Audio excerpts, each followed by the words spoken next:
Hello, everyone. Welcome to another forecast. I'm Claire Moon, and we're going to talk about the astrology of March 2026.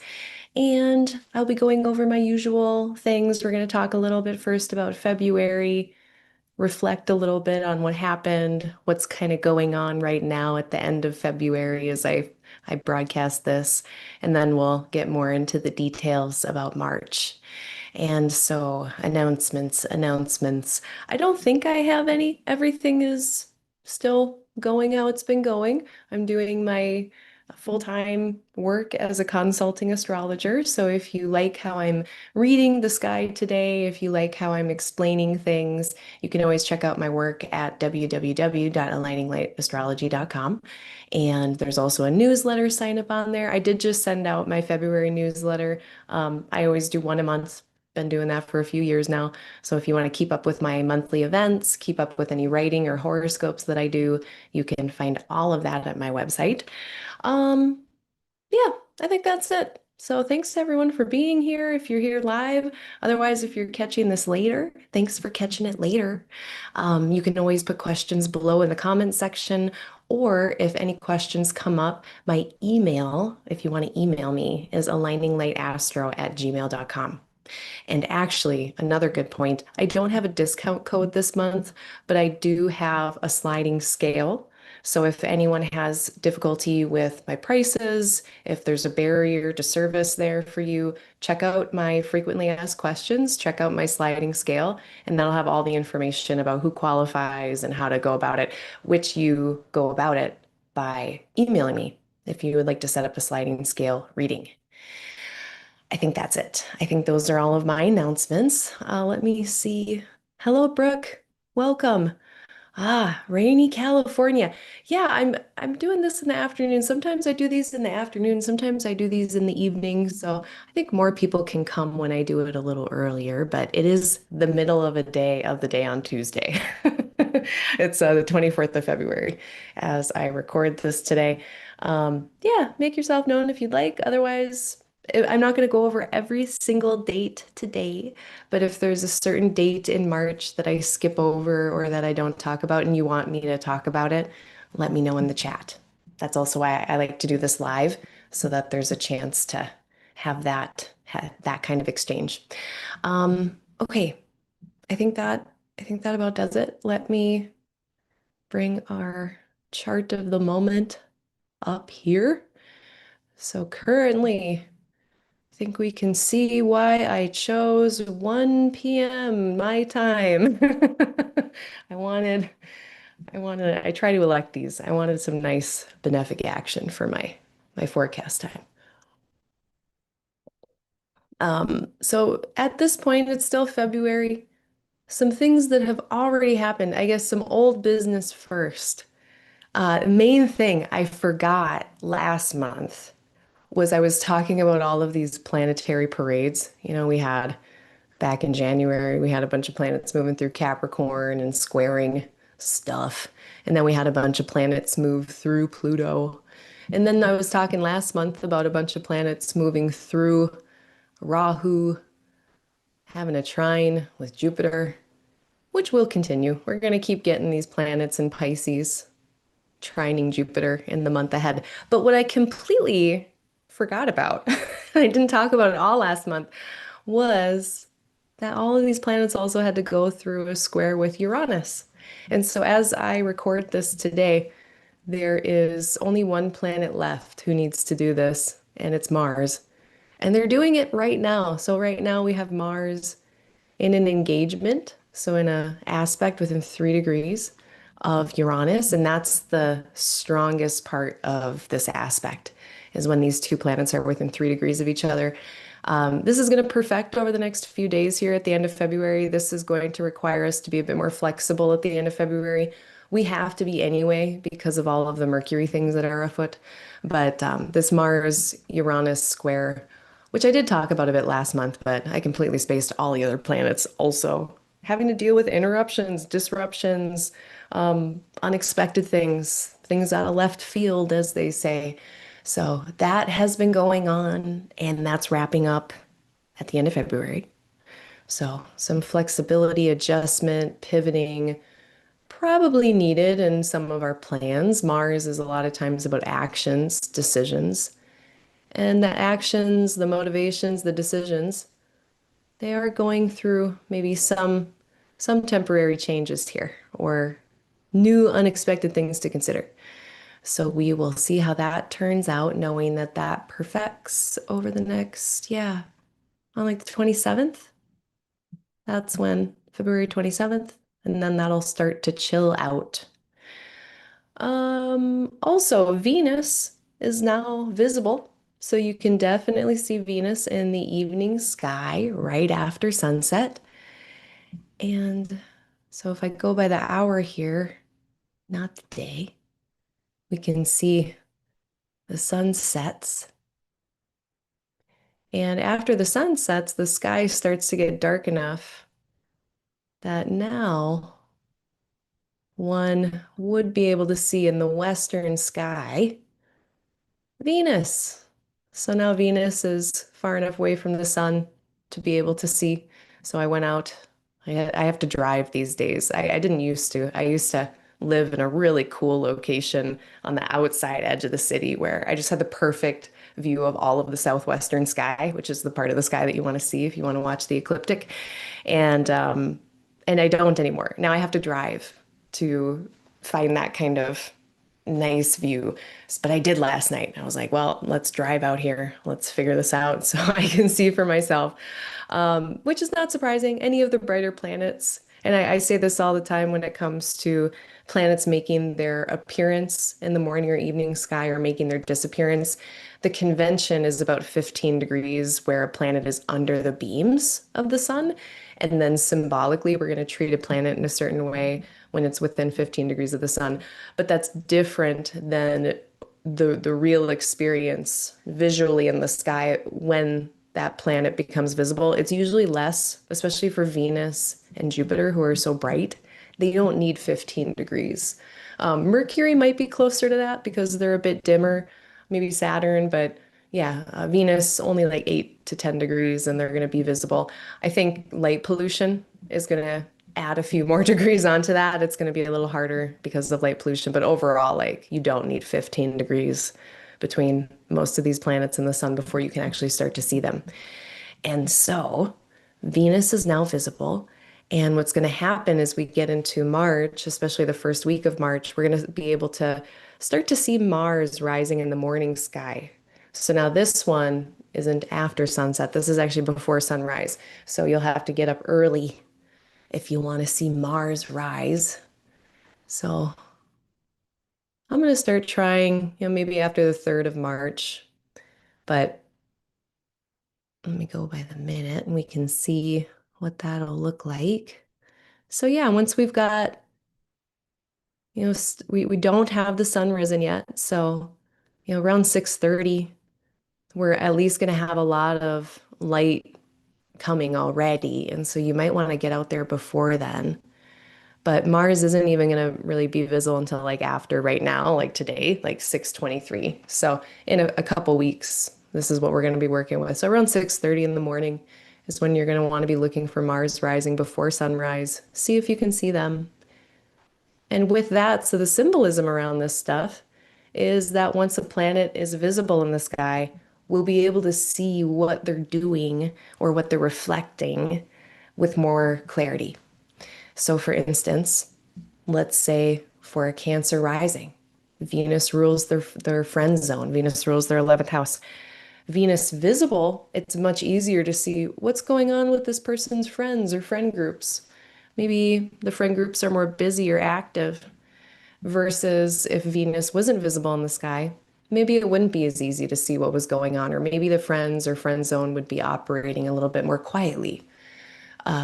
So there's some direct kind of correlation here with what it means when a planet is visible versus not visible. So now with Mars, the Mars ruled things in our charts. The Mars stuff is going to be much more visible in March. And this really ties back to January. So if we remember this conjunction that we had, it was around the 9th. Yeah, I think it was the 9th of January. That's when we had our Sun, Mars, Cazimi, also Venus, Cazimi. But especially for Mars, this was a rebirth moment, a seeding moment. And at that point, Mars is still under the beams. We can't see Mars in the sky, so we can't really see what's being rebirthed or born or seeded here. But come March, we are going to be able to see Mars. We're going to be able to see maybe what was initiated in January or what the fruiting now is a little bit is going to be a bit more obvious about things that might have actually started in January. So that'll be interesting. So some visibility stuff changing this month. Um, Venus and Rahu was a lot of yummy things. I had a really great discussion with someone at my last, I can't remember if it was my last office hour or my last forecast. I think it was the last forecast. Um, but I think it was Astro Counterpoint was giving me a good reminder from more of the medieval Persian tradition that a benefic with North Node, it's increasing the benefic stuff, right? And yeah, I had so many yum yums. I mean, it was around like Valentine's Day, but even like outside of that, I just ended up with a lot of yummy stuff. People were just like gifting me things kind of randomly. And it's in my second. So it was like very much about possessions for me and especially edible ones. And I had no restraint. And part of me, I was like being so naughty because I usually don't use the sky as an excuse. I usually try to go like the opposite of that, like, oh, I see there might be a challenge with boundaries. And Venus stuff, boundaries with yum yums might be difficult because, as we know, the North Node is also the head of the dragon, om nom nom, as we say, an insatiable, bottomless, non-existent stomach. So just all the yum yums. And I just kind of surrendered. I was like, you know what? Whatever. I'm going to do the Pisces thing. I'm just surrender to eating half of this bag of caramel popcorn. My main goal, just not getting a tummy ache. And I pretty much didn't. I pretty much avoided tummy aches. So I think I knocked it out of the park. But it's been fun. It's been good. Uh, Not bad. Just low restraint. Very low restraint on my part. Okay. So that was a fun thing from last month that is still kind of in process. Saturn is now in Aries. Yep, it sure is. So now I expect the pace of Saturn ruled stuff to pick up, to increase. Um, Topics related to the set, or in this case, with this Cancer rising, if it was like your seventh or eighth, your Capricorn or Aquarius ruled parts of your chart, those topics might be going faster now. Um, More action happening with those topics that are ruled by Saturn. Saturn is also now coming out of this conjunction with Neptune. So just by degree, just by the hair of my chin, we have almost no distance between them, but more than we've had in a minute.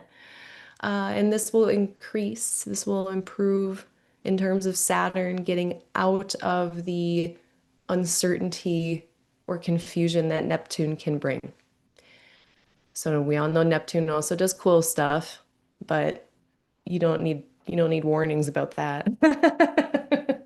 No, I should be fair. Neptune is also spirituality. It's great fuel for creativity. It's great about like goodwill and forgiveness and healing and one love and all that.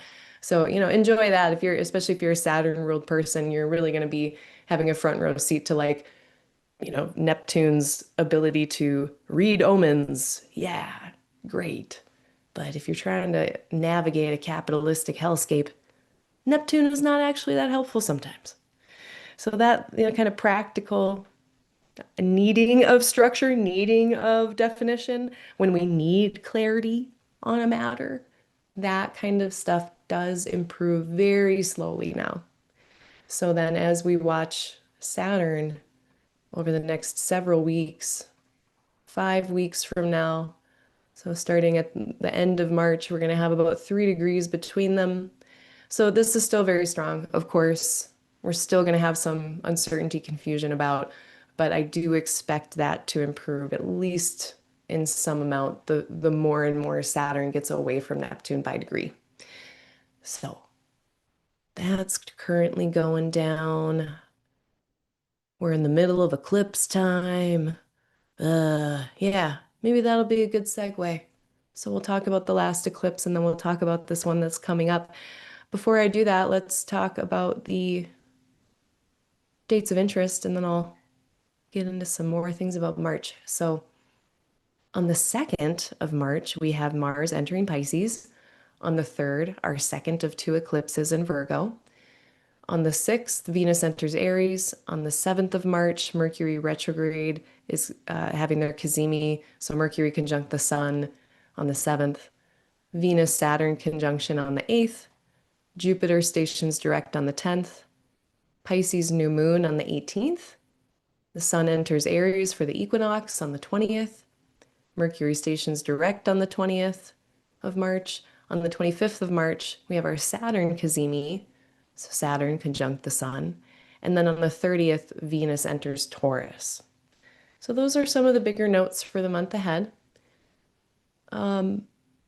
It's kind of in general, so I guess before I get into the eclipse stuff, in general, we do have a lot of mutable energy as February wraps up. A lot of stuff in Pisces. And mutable energy is not very stable. It's more flexible and adaptable, but it's also more changeable. So it's less stable than versus like a fixed sign like Taurus or Aquarius, much more firm, stable, consistent, dependable type of vibes in there. But as we get into March, we're going to get much more cardinal energy. And cardinal energy is fast. Again, it's just kind of doubling down on these themes of fast-paced and the more cardinal planets we get, which at one point in the month we're going to have three visible planets and Neptune and Jupiter. Yeah, all them in cardinal signs. So the pace is definitely going to increase. And also the energy of beginnings, the energy of new things unfurling, initiations. Something starts much more readily in March versus February feels a little bit more in-betweeny, a little bit more in-betweeny time. So that's kind of one vibe shift that March has versus February. As we enter into March, Mercury is, of course, in bad condition, just not good. I've said ad nauseum things in the past about how Mercury can be great. In fact, my last office hour, I go on a whole little love note about Mercury and Pisces in spite of their dignity challenges in there. So go check out my office hour if you want more info on what it's like to have Mercury in Pisces. But overall, it can be a tough time.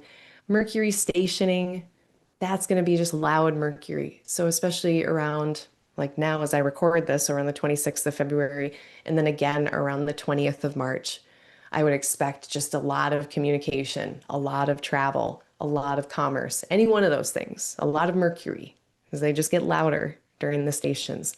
So right now, for instance, we're going into this first Mercury station, and I have the most emails in my inbox that I've had in a quarter, probably since the last Mercury retrograde, since the last Mercury station. And I'm kind of an inbox zero type person. Maybe a little like I'm probably type A and type B, smushed together into some kind of weird type C. But the type A thing that I am type A about is my email inbox. And usually I try to keep it empty and clean. Right now, I got like 20 emails in there. It's weird for me. And that's because Mercury is stationing. So sometimes it's not a snafu or anything as much as it can be. It sometimes is just very loud Mercury around the stations and then having to deal with that, which can be kind of frenetic. So that's what's going on with Mercury this month. Mercury retrograde protocols are in effect for all of March. So just to go through a few of those with Mercury things, being extra careful. So giving yourself extra time to travel, not booking yourself back to back to back for things, giving yourself more time in between things and tasks and events if you can.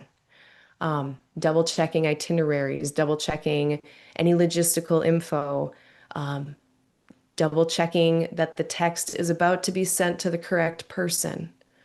um, checking for typos, all of these things that some of this is going to be low impact, but other times these things will have a higher impact. So we do want to be uh, heedful, and that's it was such a great word. Oh, let's have a little Buddhist corner, a little philosophical corner before we go any further. Um, my my Sangha teacher, Jan, she mentioned this really great word that is heedfulness, being heedful.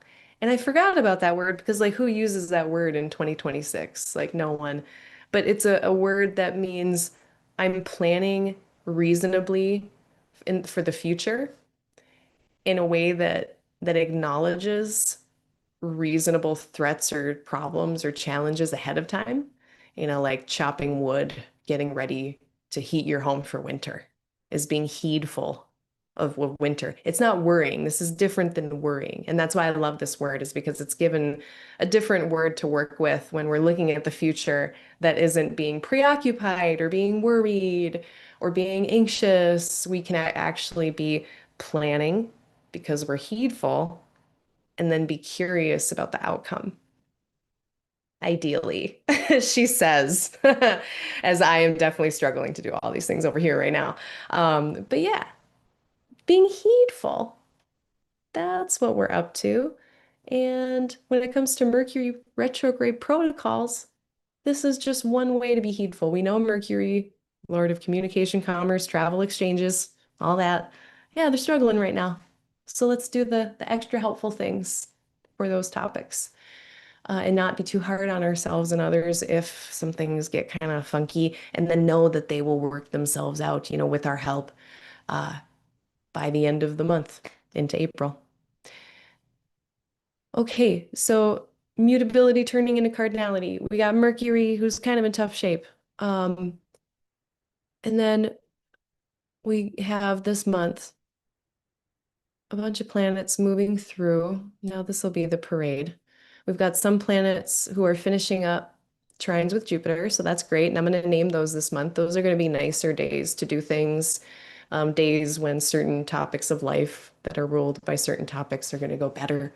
So I'll name those. So that'll be a really more affirmative, supportive energy this month. And then those planets are going to be going through a really interesting kind of mixed bag that has been Neptune and Saturn. So Venus is going to traverse those planets by body, and then the Sun, and then Mars, and then eventually Mercury, because Mercury is doing their retrograde. So they're dilly-dallying back here. Um, so yeah, over the next several weeks, we'll see all those planets move through, and that'll make our way into April. So we'll be talking about those. And then Uh, yeah, Mercury, Mars, Rahu stuff. So one of my last points here is about Mercury and what they're up to in terms of transits in Pisces. So, like I said, Mercury is going to be dilly-dallying a little bit.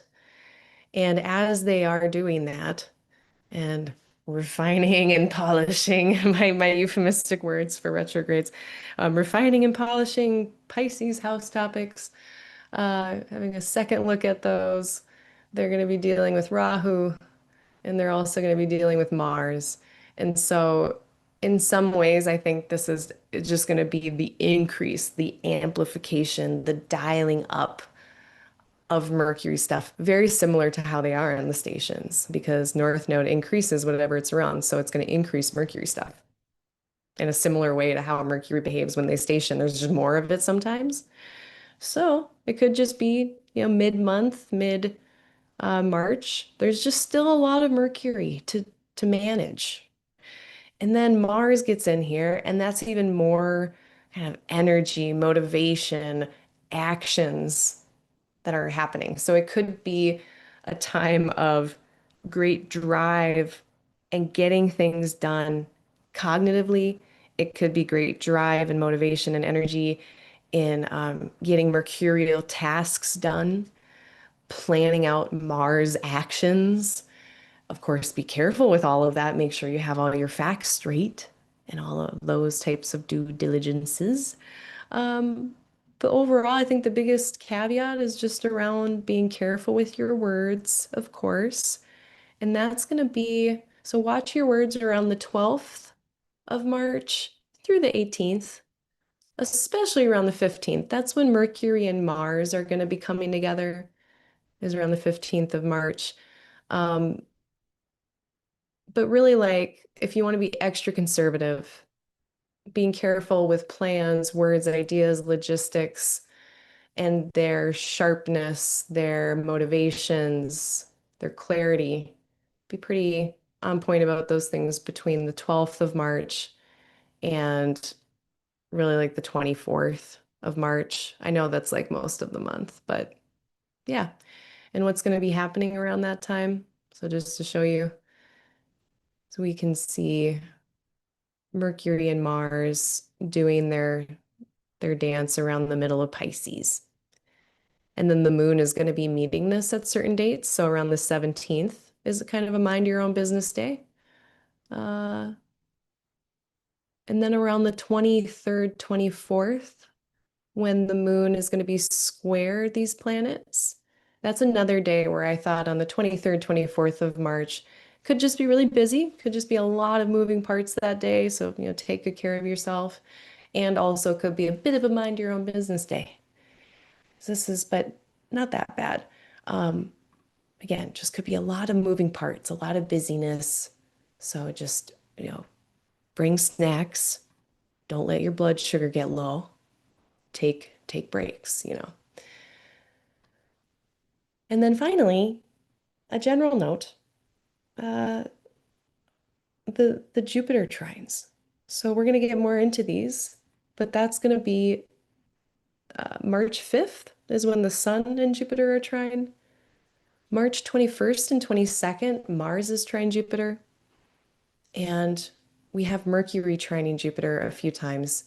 They just did one on the 16th of February. They have their second trine with Jupiter on the 9th of February or on the 9th of March, and then their last of these three in April.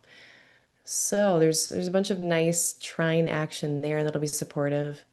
So not all bad, you know. There could be worse things. So with that, let's get into the details.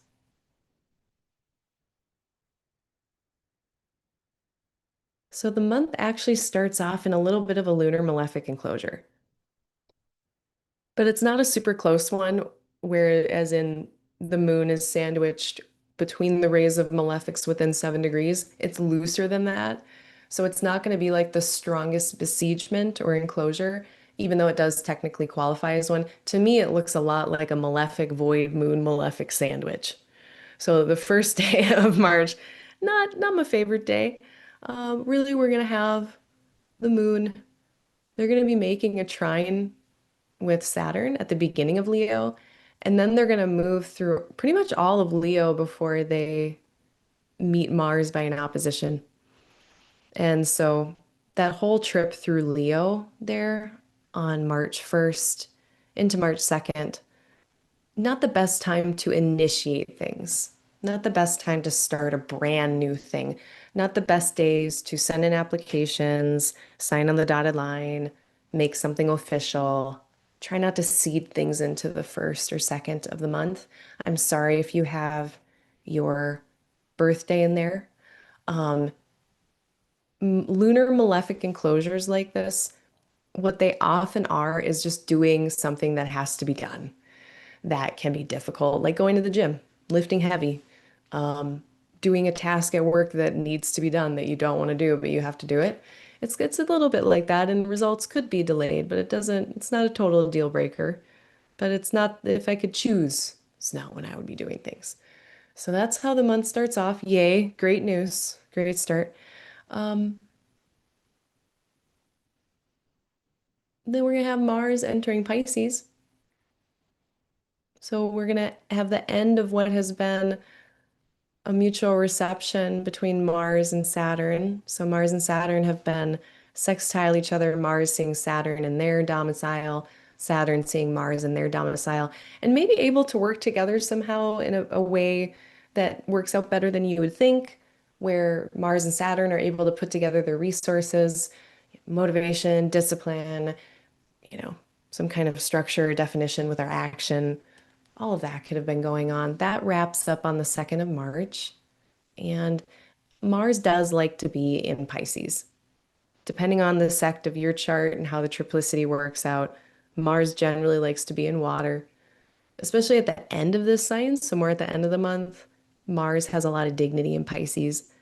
It's pretty much like its fourth favorite place, after its domicile and exaltation. I would say the end of Pisces is probably Mars' favorite place to be. So, not a bad thing having Mars here in Pisces. Uh, let's see. Mars does bring action wherever they go. So look at your chart, see where Pisces is, see what house topics are Pisces for you. And then Mars might be doing more actions, making more decisions, just doing more in that area of life. Mars is our attention and our focus sometimes. And so the attention and the focus going to those Pisces areas.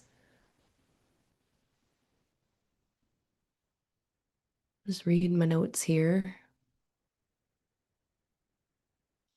Um, so Mars, especially in Pisces, so if Mars is our actions and our decisions and our motivations, in Pisces, they get pretty idealistic, or they can. They can be very inspired actions, maybe spiritually inspired even. It can be creative or artistic efforts or motivations happening, because this is the exaltation of Venus after all. It's very passionate and compassionate, with Mars being that kind of inherent discomfort that happens with compassion. Anytime you're kind of open-hearted to the reality, whether it's someone's joy and their suffering, because they come as a pair deal, some of that's going to be uncomfortable. Mars and Pisces can be open-hearted to that. And the only problem is that sometimes in Pisces it can lead to overwhelm, overwhelm with that compassion to the point where we're no longer helpful or useful. But as long as we can keep it, you know, level enough to still be helpful and useful in our actions, I love the motivation that comes from Pisces. I mean, I'm biased. I have a Pisces moon, but it's very inspired, kind of goodwill place. It's ruled by Jupiter. Jupiter is a planet of understanding, knowledge, and goodwill, forgiveness, healing, those types of things. So we want to give Mars, though, wherever they are, ideally give them something to do, give them a mission, give them some actions to take, or decide intentionally to wait or to not act. That is also a decision. Um, there can be conflict with Mars. So that's maybe the last point, more on the difficult end of the spectrum with Mars. Wherever they are, conflict can arise. And so whatever house topics or life topics that have to do with Pisces in your chart, now you can be on watch about whether or not you want to pick certain battles in those areas of life for the next 6 weeks. So Mars gets into Pisces on the 2nd of March, and then they're going to be in there. That's not right, because my software still isn't working until April 9th. So about 6 weeks, a little less. Yeah, usually they're 6 weeks. This one is more like 4 or 5.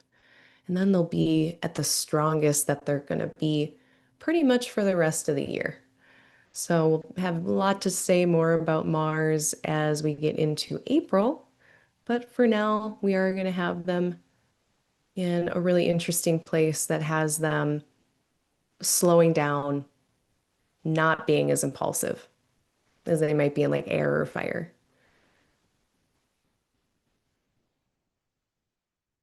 Okay, eclipse time. Let's talk about eclipse.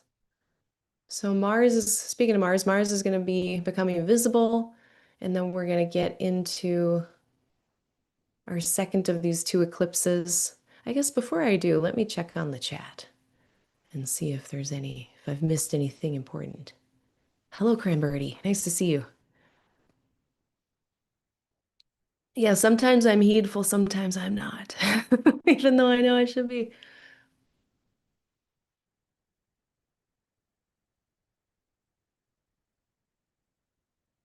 Yeah, someone's experiencing the Mercury retrograde, deleting of files. Oh, yeah, I hate to see it. Um, yeah, I've definitely over the years, I can't believe, there's so many things to watch as a business owner. There's so many hats that one has to wear. But past me once deleted some files that like I had them for like 6 months, so they were past due to be deleted. But I deleted them, and as soon as I did, like six people emailed me like, "Hey, where's my? Can I have this finally?" I'm like, "No, I'm so sorry, I deleted it." And it was during a Mercury retrograde. Yep. Yeah, watch it's as our parents say, it's not your driving I'm worried about, even though they totally are. It's the other drivers on the road we're worried about. Yep. So no texting and driving for anyone. Hello, Astral Counterpoint. It's nice to see you. Yeah. Uh, interestingly though, Mars, I don't think they're out of bounds at least. I've been trying to keep my eye more this year on declination of the planets and how close they are to the sun's path, whether they're really above the sun or really below the sun, which we can see most easily, I think, with the moon, but all the planets do it. And right now we don't have any planets that are out of bounds. So that at least that helps, I guess, in terms of things not being extra wild more than they could be. And sometimes I do wonder, I guess to be fair, when um, when two malefics are in mutual reception and the energies are flowing more freely between them. Um, Not always like favorable outcomes from that. So I don't know. I want to make sure I point out that bias that I'm skeptical of the ingredients, even in a mutual reception where generally 99 times out of 100, the mutual reception is going to make things more constructive and favorable. Um, let's keep 1% there of shenanigans, at least between now and March 2nd. But yeah, then Mars is going to be more visible. So as well, too, in March, before, I mean, granted, if you watch the news, it's not like this because we've definitely been seeing like that Mars Cazimi clarity of violence in January in Minnesota with those murders. Sorry, trigger warning. We've been seeing Mars, I think, pretty clearly, like even though they've been under the beams. That being said, if I'm using the symbolism in March, we should be seeing even more of what Mars has been doing, even more of what Mars is up to. And I guess now that I'm talking about it in terms of the news, current world events, there's a lot of places where there's different conflicts going on. And in January, there's a lot of stuff that was seeded in like the world political stage. And so whatever Mars is representing of those things, which I'm not a good enough mundane astrologer to like speak to, what this might be exactly, but surely like violence, like ice doing violence and stuff like that. Um, but in March, my point being, we're going to be able to see it more. Mars is going to be visible. Mars is direct. They're going to be visible, and we're going to be seeing exactly what they're going to be doing even more in March, including our conflicts. So this is, uh, sometimes conflict is healthy and good, but pick them wisely over the next few months, over the next 2 months specifically. Um, I need my meme, my Viking meme that says, put some paddles down. Maybe not anymore. Maybe I don't need the Viking meme anymore. Now it's like, actually, I picked up some battles. Let's go. Uh, I do have a Pisces moon, yeah. Yeah, I'm excited for Neptune to piece off of that, or they did piece off of that. I'm excited for the notes to also piece out of there. It's going to just be clear, open Pisces, which I haven't had. There's either been Uranus, then Neptune, Chiron was in there, and it was Saturn in the nose. It's always been some BS on with around co-present my moon since like I was a teen. So I'm very excited to have these changes. She says as like, yeah, there's a bunch of other shit going on that's not good. Uh, yeah, thanks everybody. Um, Yeah, and I'm actually really behind this week. There's a lot of violence that is going on, a lot of conflict in Mexico as well that, yeah, I just heard the headlines. I need to look at it. But Yeah, this is and two, thank you for bringing that up. And I'm glad actually that we're talking about this because when a planet makes their phasis, when Mars makes their appearance, phasis just means making their appearance in the morning or evening sky, this is a louder point for that planet as well. So I've mentioned a couple amplifiers already. A planet stationing can make that planet louder in what it signifies. A planet being by the North Node being increased can amplify and increase what that planet signifies. And then also phasis making their appearance can make that planet be louder as well. So let's, yeah, be careful. Just protect yourself if you're out there protesting. Be careful. I mean, always good advice, but especially when Mars stuff is peaking, we want to be extra careful. Or strategic, extra strategic. I think that, yeah, maybe that's my last point. Okay, eclipses. Um, the last one we had. Thank you everyone for your comments. Thank you for being here. Always helps me. So we had our end of Aquarius eclipse. That was at 28 degrees. It was a solar eclipse, and the south node was there. And I'm sorry, the north node. And this is about beginnings and endings. So just like any new moon, beginnings and endings, but when it's an eclipse, it's a more impactful beginning or a more impactful ending. And so we can look back to the 17th, and granted, we know that, just because the eclipse happens on one day, it doesn't mean that that is when all of the eclipse events occur. Sometimes we see it more play out over this 6 month clock. Maybe some of these things that these stories that these eclipses are reflecting, sometimes not going to be able to notice what it is until it's in the past and we have hindsight. So be watching the Aquarius parts of your chart, the Pisces part where the North Node still is. And then our next eclipse is going to be a full moon lunar eclipse. So we can see the moon and then the light of the moon gets interrupted.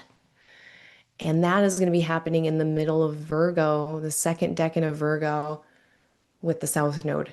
So South Node eclipses tend to be more about a decrease of some kind, letting go, temporarily or permanently putting something down, the removal of something, intentional or not. So there's a lot of different ways these decreases can come in.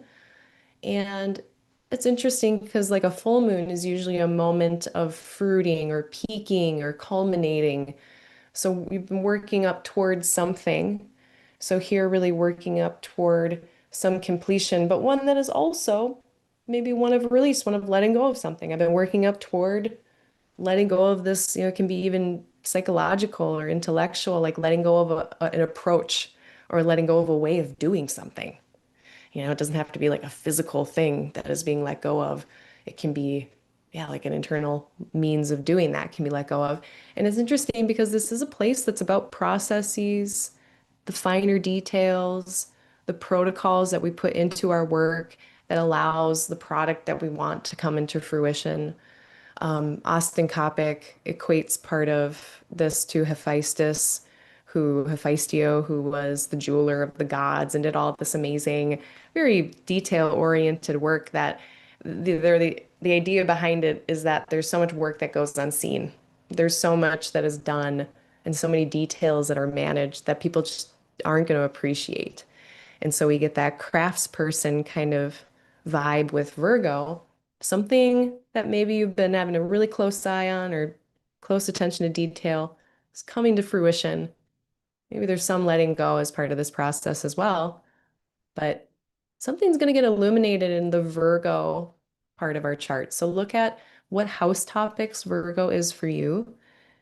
And if it's not some kind of fruiting or completion or culmination of some kind, maybe even something that's been you've been working toward in the last 6 months, if it's not anything like that, then it could just be the full moon illuminating something in your eighth, or in this case, this theoretical Aquarius rising in their eighth house, but wherever you have Virgo in your chart.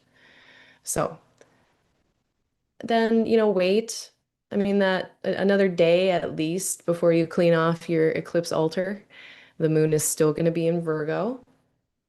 And then even like I want to kind of wait till this whole lunation cycle is over and we have our next new moon on March 18th to kind of say that eclipse window is closed. So I think it's still going to be eclipsey time even after March 3rd. So then let's wait until March 18th or so to say that we're out of that eclipsey time. And eclipsey time is unstable. There are things that are revealed, there's like illumination, but there can also be just as the light giving life of those luminaries gets interrupted, there can be information that gets interrupted or a path that gets interrupted, something that gets interrupted or obscured. So eclipses for me can be really illuminating moments. They can also be moments of instability and a lack of clarity, which is why I don't like to start things during eclipse time, during the eclipse window. If people are coming to me wanting to initiate a new project around these times, if it's like a smaller thing, it's fine. But if it's like a marriage, or a brand new job. I'm a little nervous. A little nervous about starting those huge things around an eclipse for that kind of instability energy. That being said, we all know as astrologers that a lot of people aren't astrologers, and a lot of us have jobs where you got to work with people who are not astrologers. And so if people are, you know, trying to initiate some group thing, a group project or some initiative at work during this eclipse window, or, your best friend is getting married. What I've seen in those instances is sometimes it's not always a deal breaker, but now they're on that eclipse clock. And every 6 months, it's like that's when they get a new dog. That's when the dishwasher breaks, et cetera, et cetera, et cetera. So, eclipse clock. It's another one of the astrology clocks, and one that goes every 6 months. So what else? Did I have any other notes about Virgo? It's a tough eclipse. Like the ruler is in really rough condition, which I mentioned last month. I kind of went over this a little bit. It was kind of repeat from last month, but we look at the ruler of the moon. It is Mercury. They are combust. They are moving into the sun. They have not even had their Cazimi yet. They're in fall and detriment, under-resourced. Granted, big mitigation here. We got an exaltation lord in the house. So you know that there's some good resources around that way, even though like Mercury's like, I don't know how caviar is gonna help me right now, Venus, but sure, give me a cracker or whatever people eat caviar on. Uh, and then the ruler of that ruler, so this is like a positive counteraction thing where Mercury's not in good condition, but its ruler is in good condition. So that whatever is going on during this eclipse, maybe it starts difficult, ends better than it started. Or there's something difficult, but there's resourcing support somewhere else in the sky. And so, very difficult condition for the ruler of this eclipse, but the rest of the sky it's nested in is not the worst. Um, it looks too, so what is the moon's next aspect? Did I write what it was?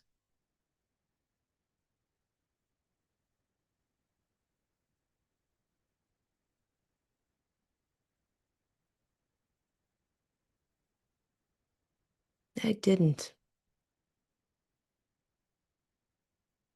Let's see.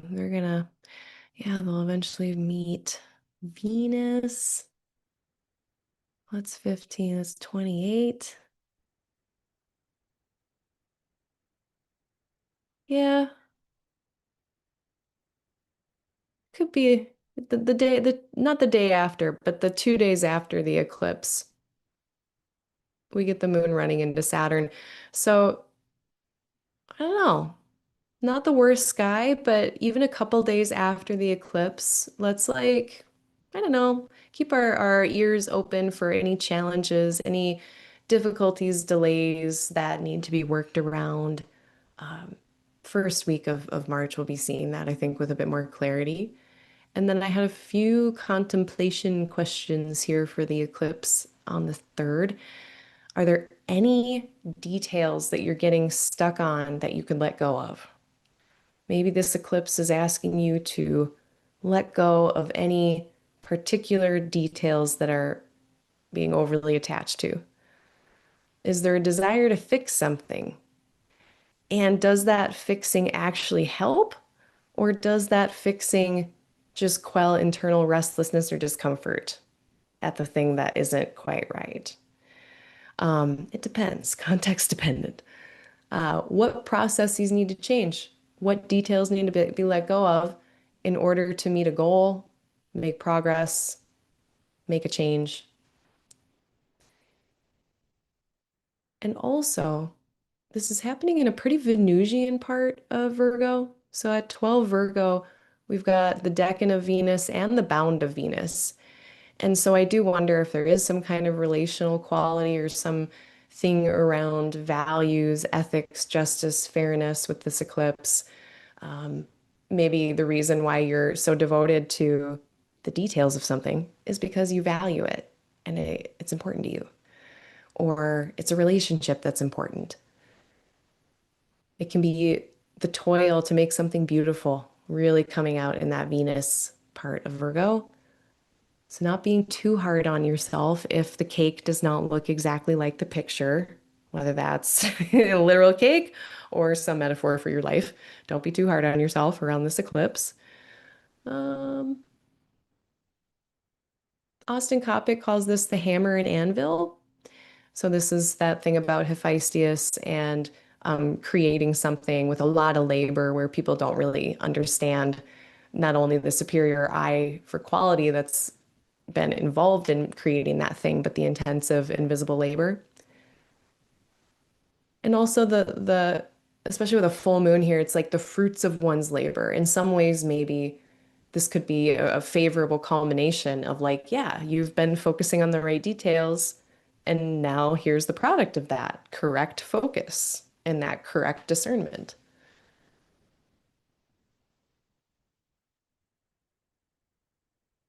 Okay, yeah, I think that those are my eclipse notes.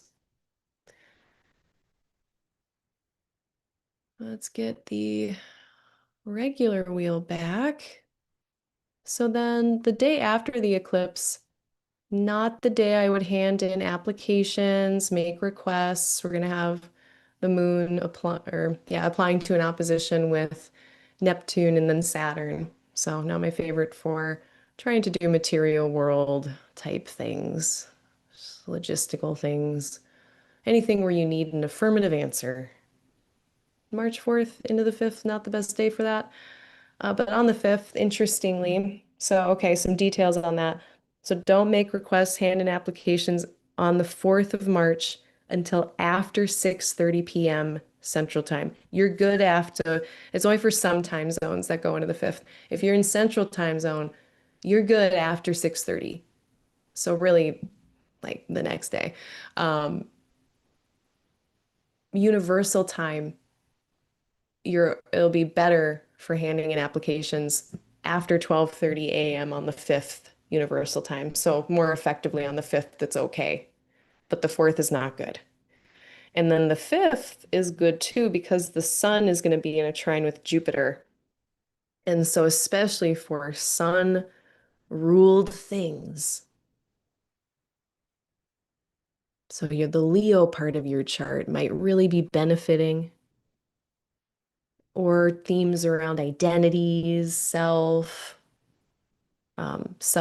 any feelings around confidence. Um, yeah, all of that might be feeling a little uplifted, hopefully, on the 5th. And again, whatever house topics are associated with Leo for you, I expect those to go better on the 5th, 6th.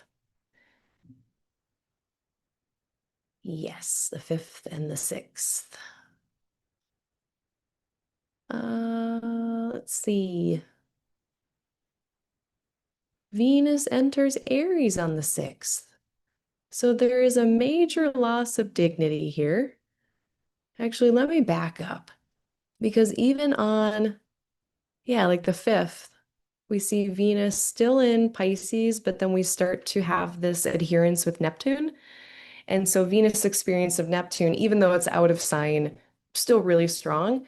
And so if you want to get that like most glamorous, dreamy, visionary kind of Venus and Pisces with Neptune kind of vibes, do it on the 5th, do it before Venus gets into Aries. Like if you need to do like a fantasy photo shoot, or if you need to create something with your like brainstorm something, might have better luck with that on the 4th and the 5th in some ways.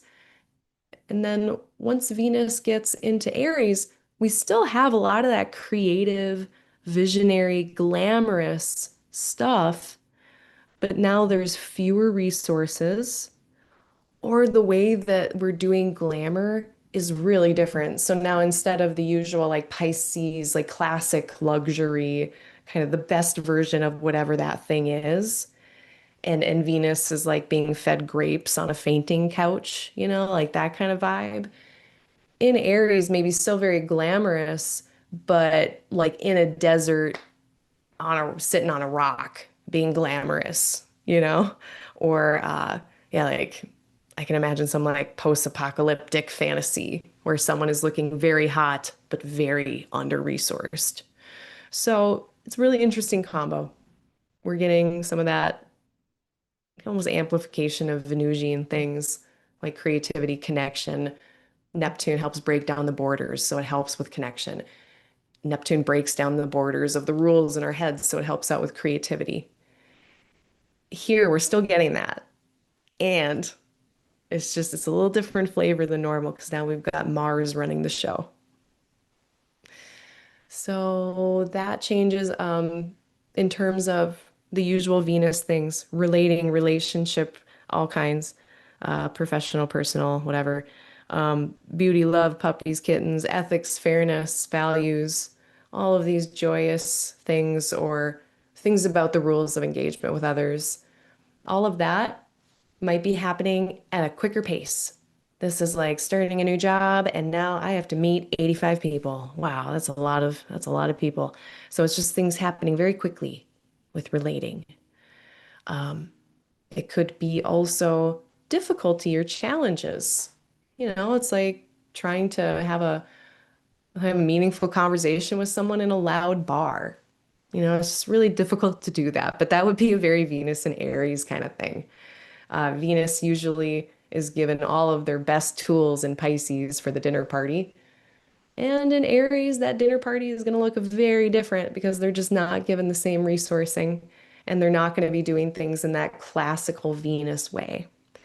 So, it's a big shift on March 6th with Venus entering Aries.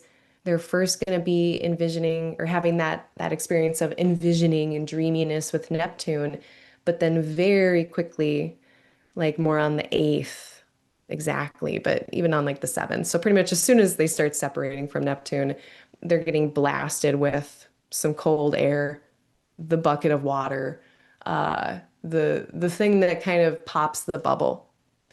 And so there might be some reality check, and it might just be a small one, like, hey, that's a really cool project.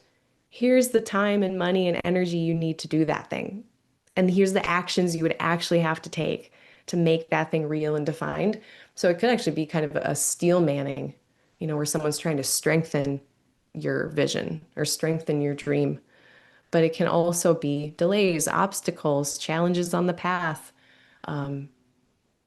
Also realism, yeah, it's just gonna be so fascinating. I'm so curious because every time I've experienced a Venus-Saturn conjunction in the past, it has always been like the beer goggles come off, the rose-colored glasses are removed, and we are seeing things so clearly in our relationships, in any art projects that you're doing. It's just like very real. It's like, are you really committing to this? Is this person really worth committing to? There can be that kind of, again, reality check, but in relationship.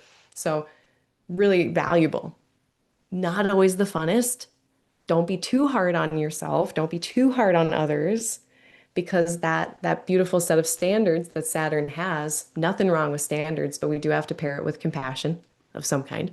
Um, but yeah, there can be that kind of okay, the spectrum of things, all the really helpful, self-respect, self-worth standards in relationship. Yes, absolutely. Reality checks, great. There can be neutral things like that example of, oh, great idea, but here's like the time, energy, resources you need to make that real.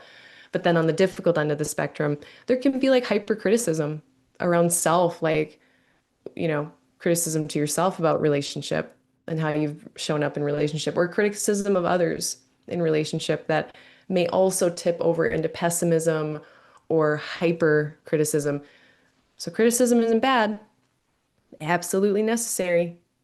Just know when it's getting a little out of balance in Aries. Too much or not enough is going to be a really common thing in Aries with Saturn. Too much Saturn, not enough Saturn. So, yeah, first week, there's some things first week of March that are a mixed bag at best. There's some difficult things.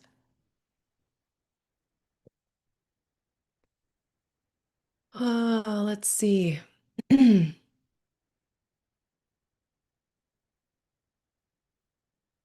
Oh yeah, and also, okay, other things in my notes. So Venus, Saturn, Neptune, and Aries. Um, it can be like again that dreamy artistry of Venus or something glamorous, but in like an extreme condition, like extreme sports or culinary arts or smithing or something involving like in terms of inspired action now that's very relational, really inspired service, some kind of sacrifice that's made in terms of a commitment that could be really, if it's healthy, could be a really cool thing. Um, in some ways, Saturn is adding in more definition than we might have otherwise with Neptune there. And so that making the vision into a reality, I think, is so possible with this conjunction, especially now that it's in like this action-oriented fireplace. Um, let's see. But yeah, could be a little rough relationally. So do your best that first week of March. Oh, the last thing. So Venus going into Aries, it does remind me a little bit of Enheduanna. Enheduanna. Enheduanna was a poet and a priestess of Inanna way back in the day.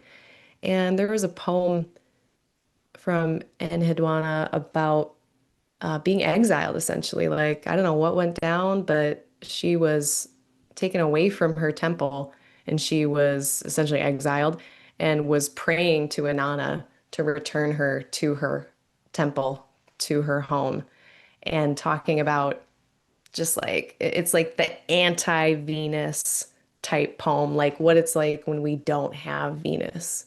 So I'm going to put that in the chat. I should have put it below, but check that out.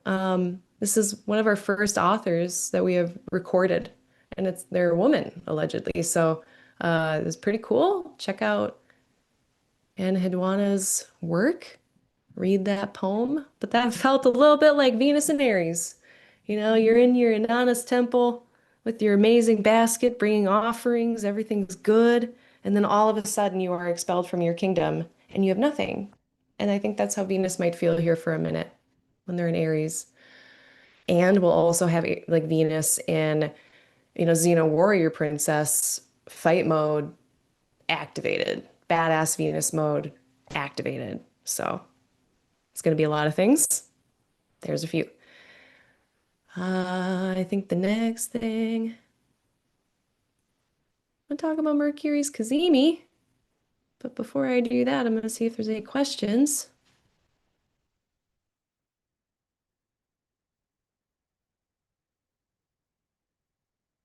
Okay, yeah, I also had that last eclipse on my ascendant. I say it's the front row seat. You get to see what it is. And also, it's always good to know, in terms of these eclipses, are you in an annual profection year where the sun or the moon is a time lord? Or are you in a year where Aquarius or Virgo? or Pisces, any of those places are like activated through perfections from your ascendant, perfections from the luminary of sect, perfections from your lot of fortune. Make sure your primary time lords for the year aren't any of the luminaries, any of the planets really involved with these eclipses. That's going to also help you figure out the threat assessment. So, um,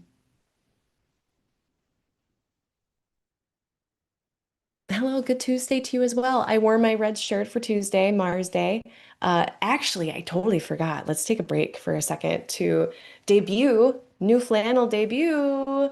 I got it from the thrift store. And when I find something good from the thrift store, it just always blows my mind because I'm like, I mean, it's clearly it just wasn't right for someone, but like, man, I can't imagine getting rid of this. It's a Columbia, which is pretty nice, right? And then, okay, it's just like very great, thick fabric. This is a lifetime flannel. I will wear this until my death if I don't lose it. And it also has, it took me a week to realize this, um, but it also has a pocket in the back right here for your keys. It's got a party pocket. So that's fun. So that's my big Tuesday flannel debut, new shirt day. Oh man, such a good find. Uh, Maybe tying with my Jurassic Park t-shirt. This is my other power shirt. Okay. Sun in Pisces, Capricorn, rising and Saturn in Pisces. Hello, I am also a Pisces Capricorn baby. It's a funny combo. It's like the sad, goofy clown. It's a few things. Yeah, thrifties. So very pleased. Let's actually not do Inception. Let's do the wheel and my notes. Okay, we have a Mercury Cazimi on the 7th of March. This is Mercury's rebirth, and they do this 3 times a year. So it's not uncommon. It's a nice, it's like a little cleanup cycle, a little alchemical kind of cleaning up of loose ends. Um, yeah, there's some snafus and typos and stuff and not good things sometimes. Ah, my car is leaking oil and I have to take it in, and that's definitely a Mercury retrograde thing that's happening. But there can be great times of clarity, especially during the retrograde Cazimi. So keep your on March 7th, if you can find a moment of quiet or peace, or even if it's 5 minutes to just give some space for the mind. Um, you might have some clarity, or even if you don't do any of those things and you're just going about your day, I think sometimes clarity will just come in randomly too with some things, and maybe particularly around Mercury things, and maybe around the things of Pisces in your chart, but maybe also around Virgo or Gemini house topics for you. So clarity with Mercury stuff, a resetting, a rebirth for those topics as well. It's the kind of beginning of the Mercury cycle all over again. And at this time, we have Venus now past Neptune. Now they are on the 7th, moving toward Saturn, giving us that relationship reality check. Whatever it's going to be. Much more of a serious tone, but it can be really constructive. And it can sometimes be about commitments. So just make sure too, if there are any, this is, I've been saying, this is not the best time for new beginnings. But if for whatever reason some relational commitment is coming up, um, yeah, just keep it open-ended, be flexible, and make sure you're not being rushed. Sometimes things happen fast, and that's okay. And sometimes things happen and fast, it's just how it happens, and it's not a problem. And sometimes when like things are moving too fast, and you're like, oh, things are moving too fast. And that could very well be the case second week of March, first and second week of March. So if the pace is going against your consent, like, yeah, watch for that, notice that, take care of yourself there. Don't let anyone rush you if you don't want to be rushed. And about this time, and now this is like kind of around the 15-degree rule thing with set with planets being under the beams, but this is also around on the 8th of March when the sun is going to start making Saturn disappear.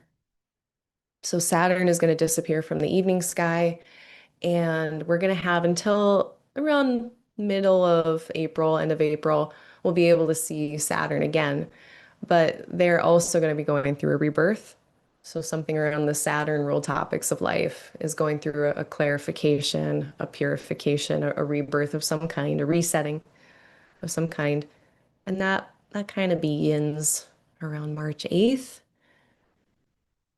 Saturn's definitely struggling. So when it comes to your Saturn stuff, if it's harder to keep boundaries, if it's harder to be disciplined or to kind of do the slower, more intentional thing, yes, it might be. Do your best.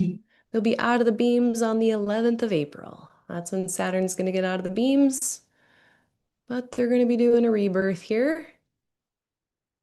And total side note, like kind of curious on the 8th, yeah, the 7th, 8th, 9th, the water is happening. We've got kind of this weird little like triangle of dispositorship where the moon looks to Mars for support from Scorpio around the 8th.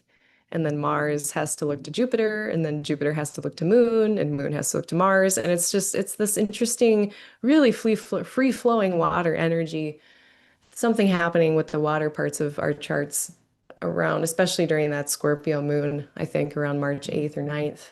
So I'm just curious. I have no idea what that's going to be. Just curious because it looks interesting.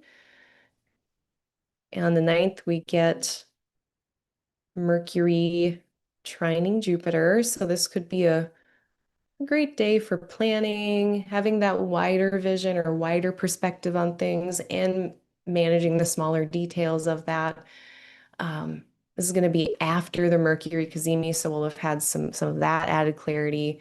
Venus will have gone through Saturn and gotten that reality check. And so I think by the time we have this Mercury-Jupiter trine, we'll be in a decent position to be putting together and trying to coalesce some new information we've gotten. And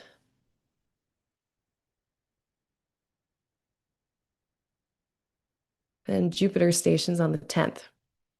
So Jupiter's stationing direct. They have been retrograde for a long time, I forget. Since November. Looks like Jupiter stationed retrograde around November 2025. And now as of the 10th of March, Jupiter is pretty much stationary, not moving in the sky. And so I would imagine themes related to your Sagittarius places, your Pisces places, those topics. After March 10th, slowly those topics are going to really start to move forward or more in a progressive direction than the last several months. So Jupiter is starting to go into a different direction, and so too will the Jupiter ruled house topics be moving in a different direction very slowly after the 10th. Be careful with your words on the 10th. Not the worst, because Moon is in the overcoming position, but they're going to be coming into contact by square with some of this Pisces, Mars, Mercury, Rahu stuff. So it could just be the 10th, a really busy day. Jupiter topics could just be really loud, which would be, I mean, in some ways, opportunities, understanding, insights, friendship, goodwill.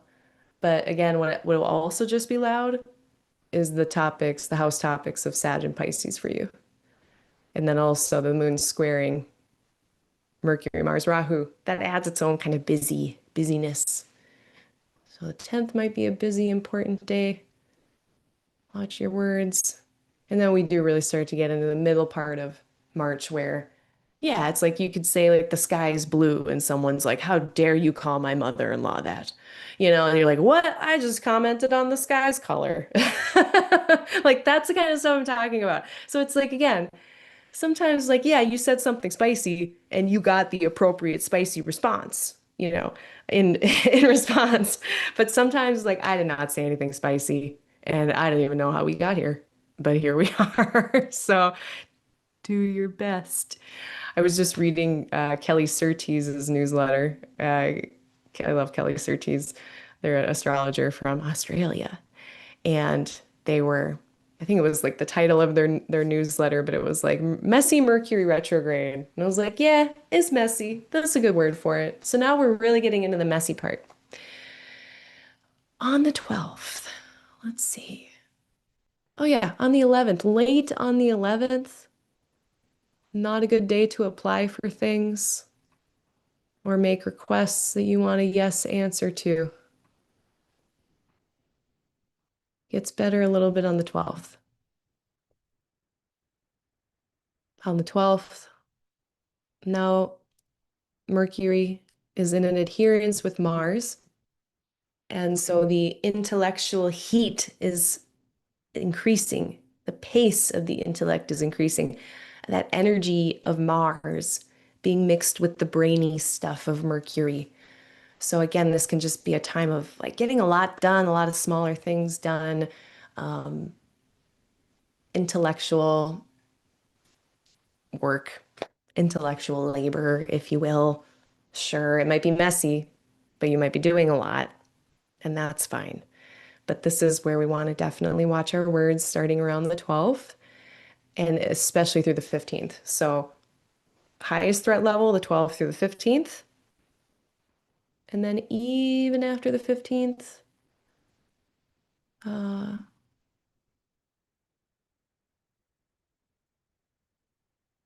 sorry. Yeah, after the 15th, because by then we got a couple degrees, because even when planets are separating, if they're within a degree or two of that separating planet, they're still very steeped in those themes. So, um, yeah, be careful maybe too on the 16th, I guess. Advise caution. And then things start to cool off for at least a little bit. Um, Mercury's going to be with Rahu like till the end of the month. So then like by the time Mercury gets to around 9, 8 degrees, that is where they're going to station. And so they're pretty much just going to park right here. And so again, maybe middle of March, there's just a lot of Mercury. So take care of yourself. Set yourself up for success now. This is kind of like last call to set yourself up for success for March. Spend your last week of February doing the things that would be supportive for you for next month, whatever that means. And then, say there is a lot of emails to answer, you don't have to do your laundry or something. So, yeah, Mercury is speaking, learning, debating, listening. There could just be a lot of conversing going on in your personal life. Who knows? There could also be a lack of boundaries or confusion with some of these things. So do your due diligence. Of course, I would say that anyway with the retrograde. So we're doing our Mercury retrograde protocols even past March 20th, even like just through the whole end of the month, because Mercury is not going to be moving and they're just hanging around the same spot. So on the 13th, actually going back a little bit, that's our Mars Rahu conjunction. So now Mars stuff increasing. And so look to the house topics that Mars rules for you. So for this theoretical Scorpio rising, maybe they're topics of self, identities, daily tasks, labor, pets, health. Maybe they're very busy with those themes, maybe very busy with those topics. You could be doing things with your health proactively as well. It doesn't have to be bad stuff. So set yourself up for success, knowing that you're going to be doing a lot of Mars related things, probably around the 12th, 13th of March. Also, conflict. This is a day to pick your battles, make sure you have your information correct before charging in. If battles or conflicts find you, know that it's like In terms of the type of conflict that came to mind, the vision that just popped up in my mind was like mud wrestling or like two people wrestling in jello. It's like you can do that, and that might be perfect. Actually, maybe someone please do a mid-March jello wrestling tournament. Like that might be a good remediation to channel this energy. But it's like messy, slippery battles. So, um, gosh, now that I'm thinking about March in Minnesota and everything gets melty and the protesters out there having to deal with just melty, slushy conditions. That could also be what this is more boringly in some ways. But yeah, take care of yourself and others extra. It could just be a bit restless. Mars is energy, Mars is motivation. Rahu is already drive, that motivation and drive in some ways. So here it's just being amplified. So then maybe another good advice for the 12th, 13th. Maybe you're getting a lot done. Maybe there's a lot to do and you're just like doing it. Take breaks. Don't overdo it. Don't burn yourself out. And then we have the Mercury Mars conjunction on the 15th, like we mentioned. Very busy and active, maybe spicy. And then on the 17th, like I'd mentioned in my general overview, so the 17th is a day when the moon meets all of this stuff and just kind of activates it and puts our attention there a little bit more even. So the 15th and the 17th could be maybe classified as mind your own business days, be a little extra careful, take care of yourself and others more on those days. Um,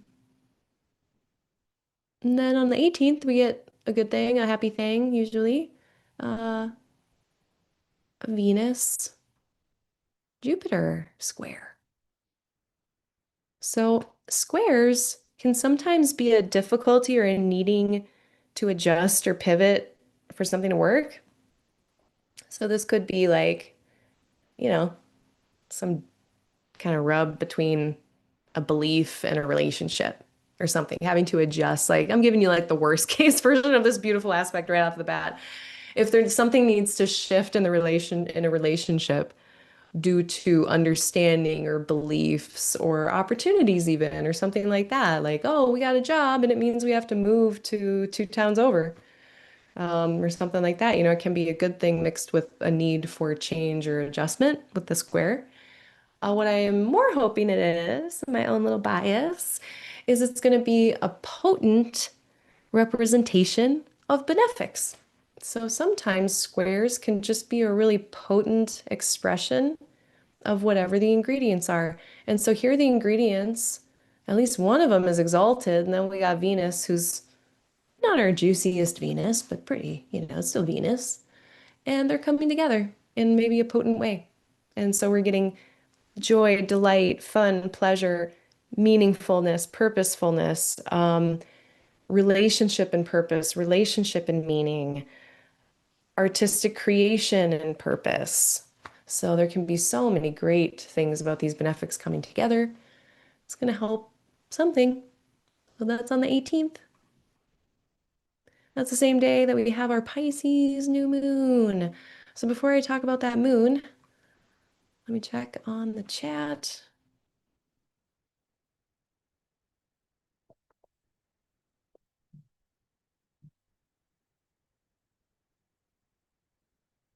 Oh, wow.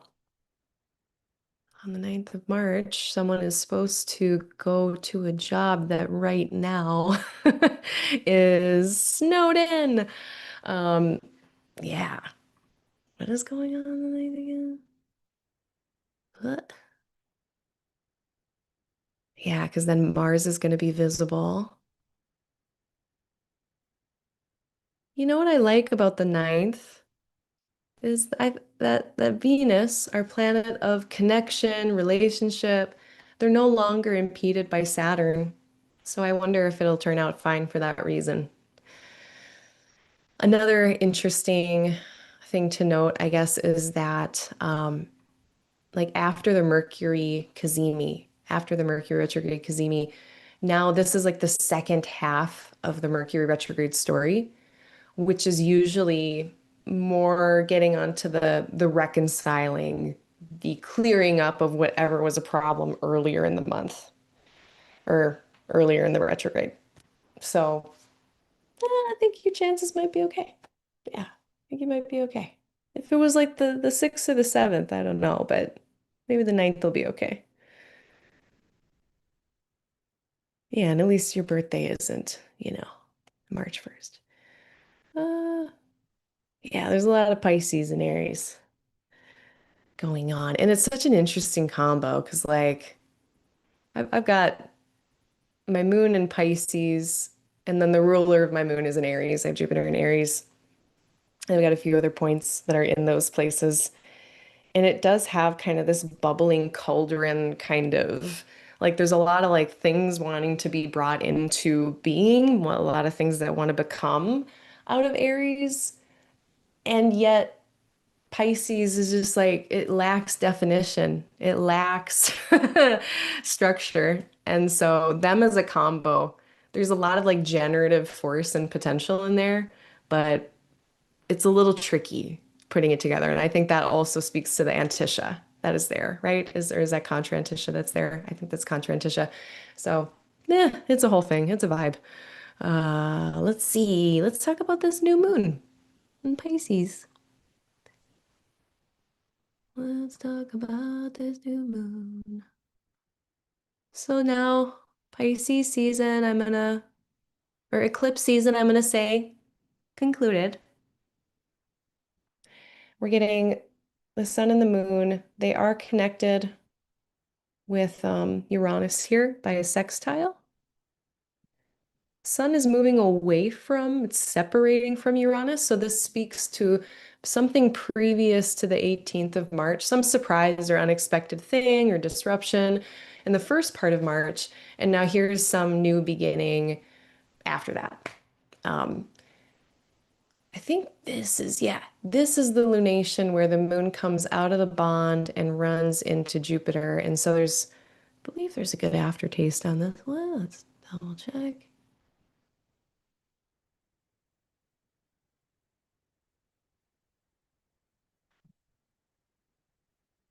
Yeah, it meets the moon meets Jupiter after it gets 15 degrees away from the sun. And so that speaks to whatever was, coming forth in the new moon. If there's anything struggling to come forth with this new moon, there's support. There's something that helps it as this lunation continues. Jupiter acts as some kind of stabilizing or affirming support after having had that sextile with Uranus right previous to the new moon, speaking to some kind of instability or breakthrough, could be some spiritual innovation happening around this new moon, and then something really expansive afterwards. And then, of course, we've got a mutual reception between Jupiter and Moon, um, not by degree, but by sign. And so that's also very stabilizing and supportive. So yeah, amidst a bunch of other space weather that's kind of hit or miss, this is not a bad new moon. I kind of like it. It's also in this last decan of Pisces, which can be very devotional. All of Pisces can speak to devotion, but especially when we get Mars involved here. And it's in the decan of Mars, but not the bound. I believe it's in the Saturn bound, yes. But if there's anything in the middle of March that's coming up that requires devotion, sacrifice, just be extra heedful about what you're committing to. Whatever is being asked of you, if it's a devotional pursuit, it could be very like doing something out of the heart of service or yeah, something where there's a known sacrifice. As long as you are clear, everyone is clear about what is expected, that any exchanges that anything involving other people, like everyone's super explicit about their expectations. Um, Neptune is around, out of sign, but by degree. And so anything you're devoting yourself to, any commitments around mid-March, just make sure that you've read the fine print and that everyone is on the same page.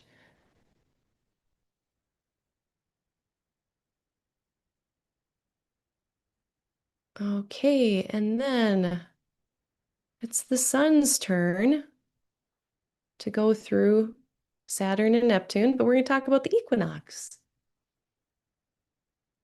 So in the southern hemisphere, they're going to be having their autumnal equinox. Up here in the northern hemisphere, we're going to be having our spring equinox. Here we're going to start to get equal amounts of day and night. We're going to get what in a lot of places feels much more like when the year is starting, when spring begins. We get this Aries energy of beginning or initiation.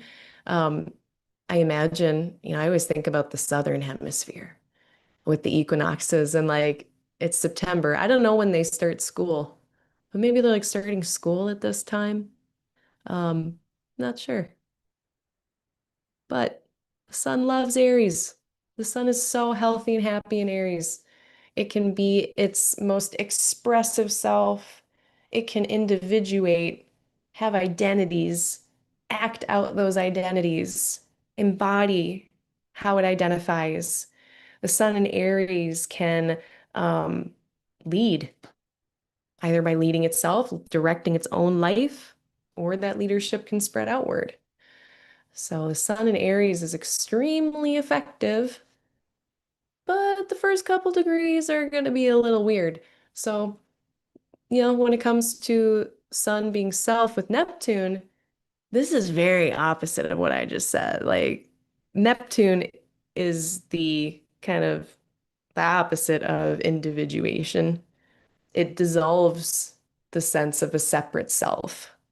Neptune dissolves the border between you and me, which is necessary for reasonable, helpful identification and labels. And Neptune is for that reason. There's skillful ways of egoing and unskillful ways, and skillful ways of having a self and unskillful ways. But Neptune is kind of like the not self. Neptune is like, nah, there's no self here. We're all one. It's why it makes it easier to forgive and have unconditional love when Neptune is around. But it's a very different vibe when it's in Aries, Saturn is around. So this could just be all of those things I was saying around leadership, actions, embodying the self, and now in an extra spiritual way, an extra inspired way, an extra creative way, embodying the self or the identities in a more glamorous way or glamorizing that. One of the things that makes me nervous is something that I've heard. I've heard Chris Brendan mention it too. I don't remember where now, but talking about Neptune and Aries and this romanticization, making it too romantic, the idea of being a warrior. And Pete Hegseth, that Star Spangled Ding Dong, um, just going way too hard on the whole warrior archetype thing. I've been noticing that for a long time, and yeah, so that personally, my biases are leaking in now. I don't like that. I don't think we need to be romanticizing war or conflict at this time. And inspired action, inspired reasons to do a conflict. So just make sure if leadership or conflict or confrontation is arising, that you have all of your facts straight and clear, because Neptune, of course, also confuses. It can be kind of a vitality drain, but again, I'm so curious about this because usually Sun in Aries is like peak vitality. It feels great. It feels energetic, allegedly. I don't have it, but in my chart, but it's very vital. Neptune and Saturn don't do that. That they are not vital here. They're not feeling energetic, um, kind of as planets and what they signify. Neptune is not action. Saturn is inaction. So it's interesting. We've got a lot of, yeah, strong vitality with Sun. But for the first few degrees, maybe some things that might limit, restrict vitality, make things a little less clear and less able to act upon as easily. But then by the time we get to March 25th, the sun starts to separate from Saturn And then I think we can really start to enjoy that full Saturn and Aries type of energy. So like the first 5 days or so is going to be our not our usual Sun and Aries experience, but hang in there and then it'll start to feel like it, I think. Um, the Saturn's going to have their Cazimi. So then Saturn's going to be going through a rebirth. So the sun comes around here about once a year, moves through Saturn. Saturn is um, cleansed by the fires of the sun. They do a rebirth, and then the Saturn ruled topics are going to be reborn, reset. So wherever you have Aquarius or Capricorn, whatever house topics those are, maybe also just whatever Saturn's doing in Aries, those topics get reset. And that is on the 25th is exactly when that happens. But really like March 24th, 25th, and 26th is the Saturn Cazimi. It takes the sun a few days to move through that degree, uh, kind of 1 degree on the either side of Saturn. So 2 to 3 days where we might be having also clarity around Saturn topics, Saturn ruled topics. So clarity around the Capricorn or Aquarius ruled things. So on the 24th, 25th, 26th, make some space, make some room for clarity to come in. And or if you can't or don't, it might just come in anyway. And then also those areas of life are reborn and reset, refresh button on those days. Of course, Saturn mixing with this exalted sun. I mean, sun does what it wants here. This is the sun's place. The sun has more power here than Saturn by a long shot, by a lot. And at the same time, Saturn is kind of having this discussion with the sun that says, here are some limitations, here are some delays or obstacles or roadblocks that may come in. And Sun is going to have to figure out how to navigate all of that. But they are going to be having this very intimate discussion with the Lord of inaction, of restraint, of a lot of things that Sun is not about here. So I kind of wonder, maybe it doesn't look like the most comfortable days, the 24th, 25th, 26th, but it could be really insightful. And then, oh, I think I skipped over the one lunar benefic enclosure that we have. So actually going back to the 20th to our equinox day,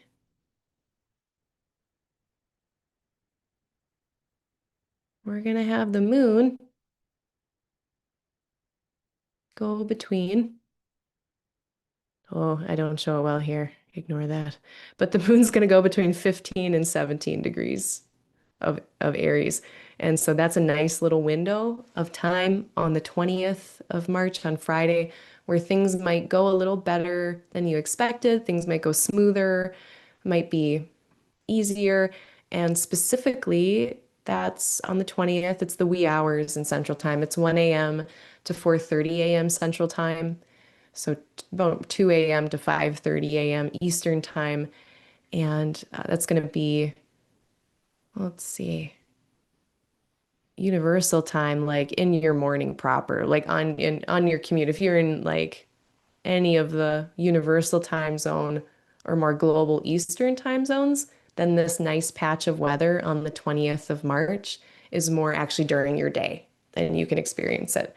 So I think, what is that? I wish I would have put that here. I didn't.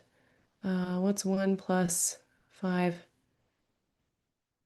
Yeah, like universal time, like 6 in the morning to like 10:30, 11-ish in the morning, universal time. So that's the nice little window. And then again, Sun, Neptune perfects on the 21st and 22nd. And then Sun, Saturn perfects on the 25th.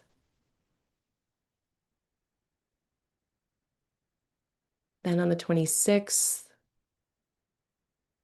do I have anything on the 26th? No, I actually need to go back again because I forgot. the Venus-Chiron conjunction. So 25th, we get Saturn-Cazimi. On the 26th, we get a Venus-Chiron conjunction, but that's kind of heating up. That adherence starts the same time as the Saturn-Cazimi. So this is another thing that's kind of saying like, there's something a little uncomfy going on. Maybe necessary, maybe constructive, very helpful, but not like puppies, kittens, bonbons on the beach energy here on the 24th, 25th, 26th. Not so much. Venus is moving toward Chiron. Chiron is a planet that has to do with things that can be painful or difficult, but also about healing, tools for healing. Chiron was a teacher, coach, healer, mentor, extraordinaire type person. They had their own problems, but they were able to help a lot of other people. And so I wonder if Venus, like our relationships, might be having like a healing conversation or the way that we go about relating. Maybe we're finding tools for relating, maybe due to something painful going on. Um, yeah, so usually they kind of go together with Chiron. Not always the most comfortable, but there can be a lot of really great silver linings with that. So constructive, but not comfy few days here. Could be a mind your own business time on the 24th through the 26th, maybe, but not necessarily. Depends.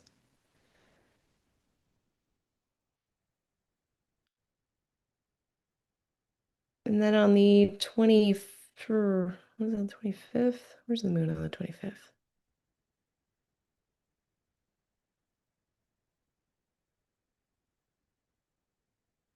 Yeah, maybe more like the 26th. I mean, Saturn, or sorry, Venus is with Chiron, but then the moon also locks into that by square.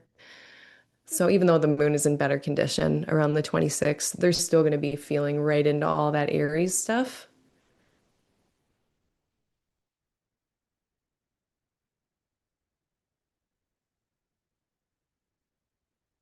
On the 26th as well, Mars enters their own bound at the 19th degree, or sorry, 19 degrees of Pisces. So now Mars is extra strong.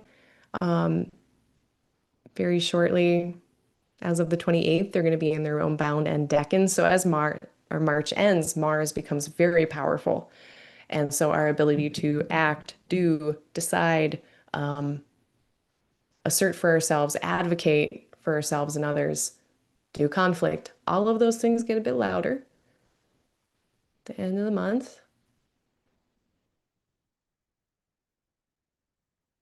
And then the moon gets into the 28th, we got the moon in a trine with the Aries planets, which historically, the moon in Leo trining Chiron, just that alone has been extremely expressive days on the internet, it seems. Maybe it could be confirmation bias, but it just seems to me.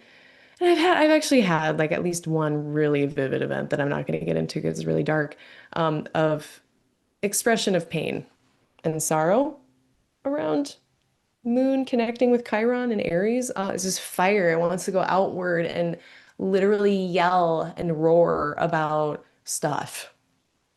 And so it can be pretty charged. And on this particular moon, Chiron fire trine this month, it happens every month. Now we got a bunch of other people in here, a bunch of other planets. I mean, they're like big giant people. They're all here with Chiron, so there's going to be a lot to express, I think, by the end of the month. And people will be probably doing that more so at the end of the month. And final couple points, one at least good note here. Venus getting into better condition on the 30th, entering their home in Taurus. So by March 30th, we already have Venus through all of Aries. So that'll be probably calming, soothing. Pace will slow down, maybe at least for a couple areas of life. Not all the areas, but some of the areas in April. It's a little far off, but at the end of March, we're also getting Mars applying to adhering to Neptune And as April starts, we get again a lot of this. I've been mentioning these themes of Mars with Neptune already, with Neptune and Aries. Inspired action, creative action, confused action. So watch out for all of those at the end of the month. Make sure you have your facts straight before you go on a crusade. And finally, um, oh yeah, and last thing too about Venus. So when Venus gets into Taurus, then the Venus ruled stuff, the Libra house topics, the Taurus house topics will also go better. Those are the topics of life that will probably slow down, calm, be soothed, go a little bit better after March 30th. And then we end the month with a lunar malefic enclosure. This one is from March 31st at 8:20 a.m. Central Time until April 1st at about 8:30 a.m. Universal Time, this difficult window where things might be harder, you might be doing something uncomfortable, or things might not go as well as you expect. For Universal Time is 1:20 p.m. on the 31st of March until 1:30 p.m. approximately on April 1st. And then I just grabbed an Eastern Global Time Zone. So if you're like, say, in the Philippines, we've got 9:20 p.m. on the 31st through the whole day on April 1st. And so, depending on where you are in the world and depending on what your cultures do, if you are an April Fool's country, I don't know if it's just like silly Americans that do this, but we have April Fools. And so everyone is always playing tricks on each other and jokes on each other. And some of them are really lighthearted and fine. And like, of course, we always see ones on the internet that are like very disturbing. It's like, who raised you? Um, this April Fool's not a great time. Um, don't love it. Don't love this for doing tricks at all. Don't love tricks. Don't love being fooled. Usually, especially don't love it. Yeah, I'm circling something you can't see. I'm looking at my notes. Let me, you can see here. Uh, yeah, I don't love this. This is not the good time for tricks and jokes and fooling people because they might be mad, might be extra mad. So take care. This is not the year. Not my favorite year for April Fools. And with that, I think that's the whole month. Um, yeah, all the months are going to be starting with illumination for a while, which is kind of funny. Yeah, I think that's the notes that I have. If there's any other days people wanted me to mention or talk about, this is your final chance. Last call.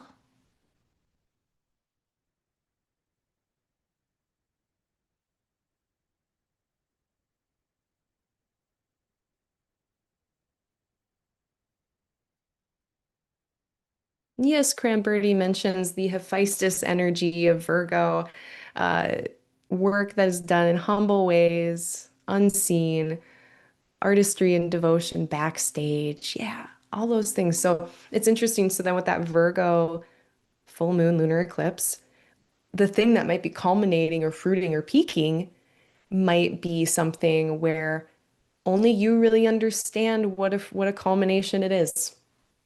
Maybe other people just don't get like everything that went into that. And you're like, wow.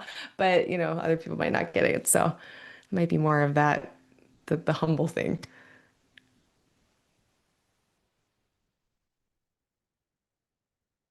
All right, and then we got a question. Someone has Chiron and Taurus. Most of their peers have Chiron and Aries. Any insight on that? I mean, I don't think you need to wait until your Chiron return to get on the other side of the wound archetype. I think the longer we're alive, the more time we have to get tools to heal, to figure out, okay, mentor, mentee, coach, teacher, uh, student, teacher. All of those relationships are very chironic. I don't think you have to wait till your mid 40s to find yourself as a teacher, a mentor, someone who's been through some stuff and is like, it's okay, I've been there, I'll help you through that as well. So your path isn't as hard as mine.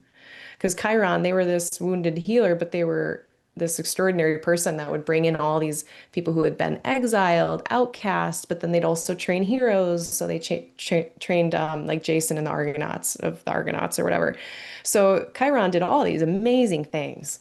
And I see people do that with their Chiron placements. I see people kind of go through some kind of hardship or challenge in that set of house topics. So whatever for you, Taurus, whatever those house topics. So like if you're a Leo rising, it'd be your career if Chiron was up here. Uh, yeah, at this point in your life, you're about to have your Chiron return. I imagine you're already kind of coming to the other side of that in a lot of ways, or if there's been challenges with Taurus topics in your chart, um, that you found tools to deal with it, to manage the wounds or resolve them, maybe even. I know that Chiron never resolved their wounds. And I don't think that, I think there's probably more than one theme Chiron speaks to in a chart. It's usually not just one wound. Um, but I do think there's a chance to recover, resolve, heal. I think that is possible. I don't think it's always possible, but I think it is sometimes, even though that's not in the myth proper. Um, but yeah, by transit in June of 2026, they're changing signs finally. They're going to dip in and then dip out. So let's look at Chiron. Looks like June 19th. They dip into Taurus, so you'll be starting your Chiron return at that point. And then they're going to dip back out in September, so just a few months of that. And then they'll go back into Aries until April of 2027. Are they going to dip out again? No, they're in there for good then, I think. So then Chiron return, yeah, like how far you've come in your whole life with navigating these wounds, whatever they are, and think about how far you've come in understanding all of that and reflect and think about maybe it's happened informally or formally. A lot of times teaching happens informally. It's not in a classroom that people are taught. And so you might be noticing in your life at this point, if you're having your Chiron return, that, maybe you are teaching people, maybe you're mentoring or coaching or helping people with those types of struggles that you've had. And if you haven't, if those opportunities haven't come up for some reason, you're like, no, I've mostly only just struggled with it. I'm not, reflect on any tools that you've gained, even if you haven't been able to share it with someone else, any kind of healing that you've done. So reflect on some of those things. And yeah, it can be challenges, wherever Chiron is, it's usually not like the funnest time ever. I think of it like a thorn in the paw that every few steps you're walking and you're like, oh God, that's still a thing. So yeah, that's that's what I have to say about them. But I guess interestingly enough now also we've known about Chiron now as of this Taurus uh, ingress, will have been able to watch Chiron for a whole cycle now. I think it takes like, I forget, it's like 70 or 80 years or something. Um, so we've had now a generation of people that have been able to watch it long enough. So I think as astrologers and like this contemporary tradition taking on these newer planetary bodies, well, not newer, but the ones that we're learning about, we've had them around long enough to know, to be like, yeah, these are some themes that Chiron does. And I think we know enough at this point to know that Chiron is not Venus. They're Jupiterian. I think maybe Jupiterian in the way that they are the teacher and the healer sometimes, and the mentor and the guide, uh, and the student and the mentee. But yeah, not fun usually. Not like joyful. So best of luck with that. Great question.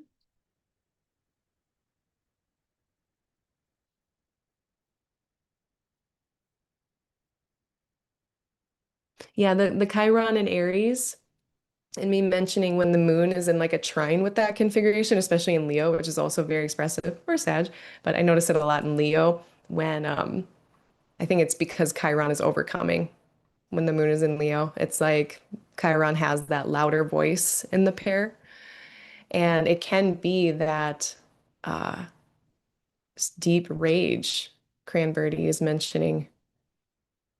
I'm gonna see how you said it. Yeah, deep grief rage. Yeah, absolutely.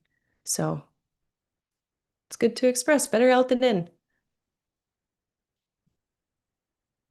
Oh, you had a question about this weekend. Let's see.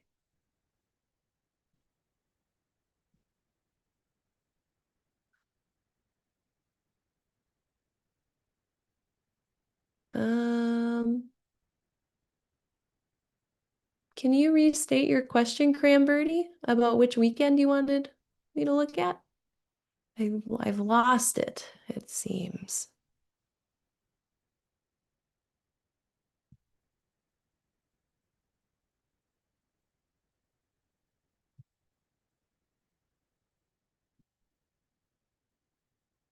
Da, da, da.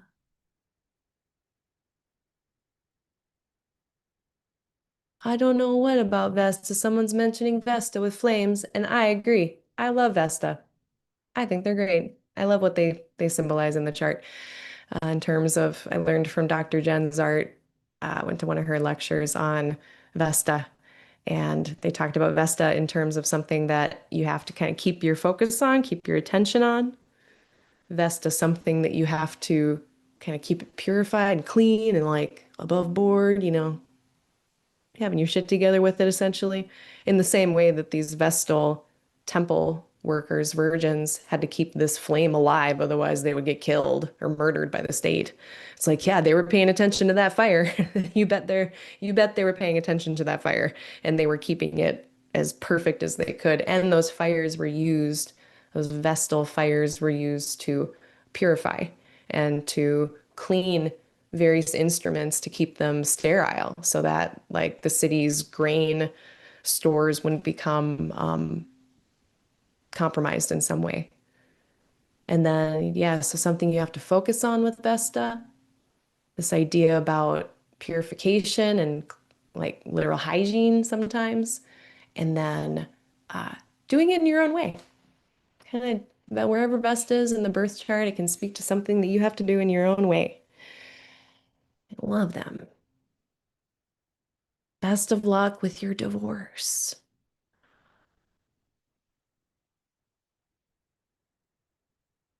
Okay. So the weekend question, Cranberry. No, we have plenty of time. This is literally the only thing I'm doing today. Uh, oh yeah, this weekend. So this upcoming weekend, if Scorpio rising were to assist someone in doing a thing this weekend. Okay. All right, what's going on this weekend? Let's take a look. So it's Tuesday today. So then that's going to be the 28th, 29th. Yeah, so this makes sense. So the moon is going to be opposing Pluto. And anytime I get a hard aspect with Pluto, it comes up a lot around important meetings, important days where I'm doing something that I want to turn out well. And so I feel very pressurized. I'm feeling pressure about the situation. And sometimes that Plutonian pressure is there and it's being reflected because it's something we really care about. And we have a really kind of maybe tight grip on the outcome. Like, I really want this job, or I really need this job. So, like, sometimes when people, like, I never judge people for being kind of overly controlling about an outcome because sometimes the outcome is like, I don't know, like a very important thing that's life or death. And so I'm like, yeah, I would also have a tight grip around that thing. But Pluto can just very plainly, boringly describe a highly pressurized situation. Yep, that would be that. And then what's gonna be going on? And then if you're in Scorpio rising.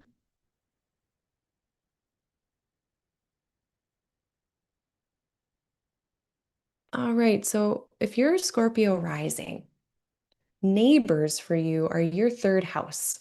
And so neighbors are now Saturn. So the neighbors and maybe your interaction with the neighbors are potentially there's going to be some uncertainty, some lack of clarity, either because doing something for the first time, just never done it before, that's why it's confusing, Or, yeah, we don't know how this is going to turn out, and the uncertainty is killing me. So that there's that quality. If you're Scorpio rising, that means that you're Mars. And so I guess the good news is that, yeah, this weekend we still have this really cool mutual reception. So then it's like you are helping your neighbor. That's beautiful. So this is a great demonstration. Thank you for bringing it up of what this mutual reception could be, kind of things working out better than they would otherwise, or help being there that you didn't think would be there otherwise. So I like to see that. I like to see that. That makes things more functional. Venus is still in good condition. I love to see that. Saturn's moving away from Neptune. We also love to see that. So yeah, I guess I would just worry about Neptune stuff at this point. The classic logistics, correct information, blanks filled out on the forms in the places that need to be filled out. Um, if this is where like if you do an application online or faxed it in or something, do the follow-up call to make sure they got it. Be like, hey, I sent an application in through the whatever. Did you guys get that? And make sure they got it. Because so many times people are like, all right, I did my part. And then they never got your fax. And they're like, we just never got it. Like, I can't believe how many times that would happen in medicine. And you never, like, you can't even understand how, well, maybe you can. Maybe you can, dear listener, understand how angry someone would be if their medical paperwork got lost for an entire week. I saw it happen all the time. So I can't imagine. It's not happening everywhere. So double check that they got it. I think that's my biggest advice. And I kind of like that I like this weekend for kind of getting stuff done. The big thing that I don't like though is the Mars Uranus thing. So when is that separating? That is separating by, yeah, by this weekend. Okay. Okay. Fewer interruptions. Granted, it's still pretty close. It's still got that Uranian flavor on it, but the probability of interruptions, disruptions is going to be less. So, yeah, this weekend is the time to do it, I would say. Thank you for that great question. I hope it goes very well.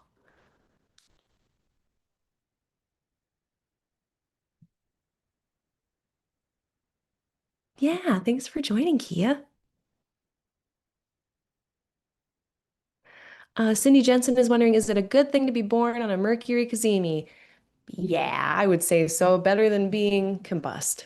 Um, so what's going on during a Cazimi is that, well, let me back up. Whenever a planet is within 15 degrees of the sun, they're said to struggle a little bit.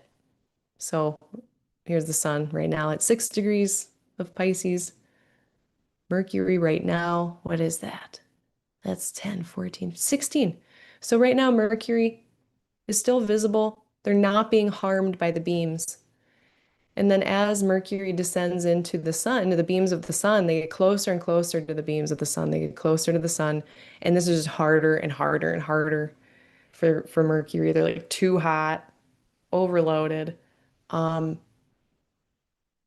but during the Cazimi is a loophole.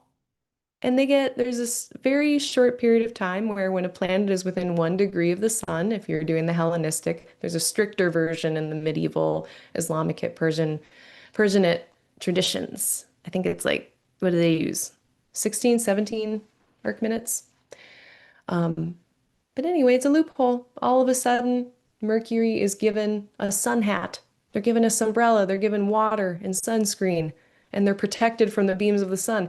And they're invited into the royal throne room, if you will, if Sun is going to be like this sovereign. And Mercury gets the ear of the king or queen. Mercury gets to talk to the sun. Mercury gets to say, here are my concerns, Your Highness, if you will. So it's actually a really strong point for Mercury. It's like Mercury is given this solar megaphone where now Mercury can maybe have a chance of saying what they want to say and be heard. of doing their Mercury things and having some of them turn out, of yeah, just having a better time overall. So I'm always a little relieved when I see Mercury or any planet in Cazimi, because oftentimes the alternative is that around that time when you were born, like 8 times out of 10, that planet was actually in pretty difficult position, difficult condition, like just even a day before or a day after your birth. Totally different life scenario because Mercury would be in difficult condition instead of great condition in a Cazimi. They're said to be in pretty good condition. So yeah, it definitely matters. Makes things better. Great question. And finally,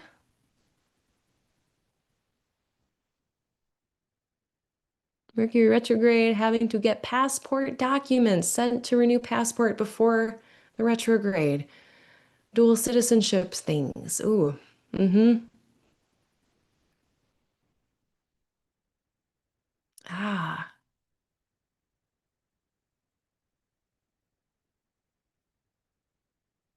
I guess I'm confused on the last part of your comment there, but I'm getting the impression that someone is trying to get a passport during this weather. And so yeah, sometimes that happens. Sometimes you have to do things at these times. And so then you know to leave early for the passport office so you don't get delayed on the way there. Bring extra paperwork more than you think you need. um, Call in advance to make sure you have everything you need. Anything you can do to just shore up, do your best to avoid misunderstandings, and then know if there are delays, if anything does come up with this retrograde, it's going to be resolving by end of March into April. So then, hopefully, as long as you don't need it before then, things should be resolving by end of March and April.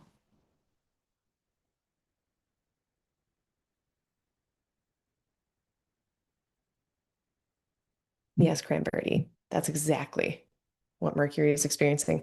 Um, they get a sun hat. So, thank you, everyone. Hit the like button for me, please. I'm not monetizing this. I'm just trying to spread the word. I've given up on monetizing this channel, which allows me to swear more. It allows me to say spicy things without getting like, hush hush from the algorithm.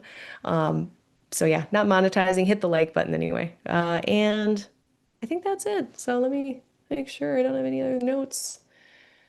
Yes, be careful with your April Fool's jokes. Um, Thank you everyone for your time and your energy, and I hope everyone has a great month ahead. The only thing I think I forgot to mention before with announcements, my next question and response time, astrology Q&A. Usually I have it every second Thursday of the month at 7 p.m. Central Time. This month, because the astrology on that time is just so bad, I'm like, I'm not doing this. I'm not doing it at my usual time. And I'm going to do it that Saturday. That is going to be March 14th, Saturday at 12:30 p.m. Central, 1:30 p.m. Eastern Time. That's my next astrology question and answer. So if you want to come, I do it live just like this. So if you want to come and hang out with other astrology enjoyers, enthusiasts, we talk about anything really. I usually call for questions if I need some. Otherwise, people send me questions throughout the month by email or DM. So you can send me any questions that way. You do not have to be present for me to answer them. You can just catch the replay later. But yeah, answer questions. Or if we don't have questions, then I just riff on transits or go on some rant. Um, so yeah, come. It's just pre-scheduled next month. And I think that's it. So yeah, get a reading. Best way to support me, get a reading. Sign up for the newsletter. I also do tutoring and mentoring. And if you really want to learn astrology, I don't have any classes or courses, but I do have a beginner's guide. That is free. That is also on my website, www.aligninglightastrology.com. And then I have a whole student resources section where you can get, I have a kind of beginner's guide, startup guide with a lot of good tables and an explanation of the thema mundi. I also have my kind of chart workup form if you're starting to do readings for people and you want kind of a skeleton of outline to guide yourself through a reading. You can see how I do that there. I have another PDF on karma because I refuse to talk about it online. And if you want to know thoughts on Buddhist concepts of karma, well, everyone is just bastardizing those concepts all over the internet all the time. That's also on my website. I think that's it. Now I'm blabbering. Neptune is in my third now. I'm trying to be disciplined in my speech. Okay, thanks everyone for your time. Have a great month. I'll see you on the internet. I'm on Threads. I'm on Instagram, not really. We're on Threads. And Blue Sky. Catch me on Blue Sky.